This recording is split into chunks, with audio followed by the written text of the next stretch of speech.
কিরে মিঠু, তোরা না এবার কোরবান দিলি? তো আমি আসার সময় দেখলাম যে তোর ছোট ভাই এই ঈদের দিনে মন খারাপ করে বসে আছে এক জায়গায়। কোরবান তো দিছি ভাই, তো এতে মন খারাপ করে বই রয়েছে আর কি? আর কোনো সমস্যা আছে না? আর কোনো না দিছি। শুনলাম তোর ছোট ভাই নাকি কোরবান দেয় নাই, তাই মন খারাপ করে বসে আছে। তো তোর কি উচিত আছিল না খোদার একটা ঈদের দিনে এক ভাগ মাংস তোর ছোট ভাইকে দেওয়া?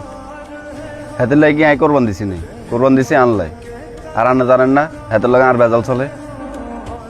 যতই বেজাল চলুক, সে তো তোর ছোট ভাই।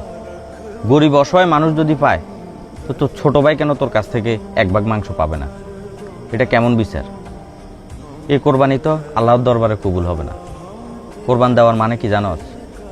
নিজের পশু, মনের ভিতরে যে পশু জিনিসটা আছে এটাকে কোরবানি দেওয়া, এবং আল্লাহকে সন্তুষ্টি করার জন্য কোরবানি দেওয়া।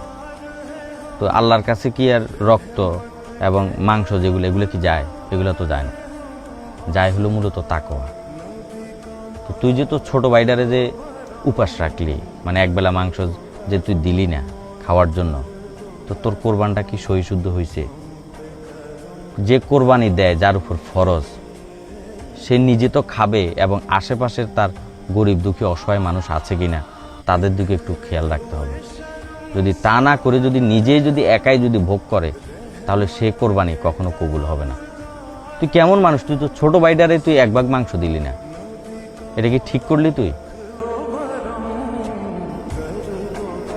কিরে ভাই তো ঠিকই কইছে, তোর আপন ছোট ভাই, তুই ঈদের মাংসটা দিলি না, এটা তো কিন্তু ঠিক কাজ করস নাই। তোর মাংস দেওয়াটা তোর উচিত ছিল। ঠিক কইছিস রে, আসলে আমার তো অনেক বড় ভুল হয়ে গেছে। ছোট ভাইটারে মাংস দেওয়াটা উচিত ছিল। আমার তো অনেক বড় ভুল হয়ে গেছে। এই ওঠ, বাইর লোক চল বাড়ি।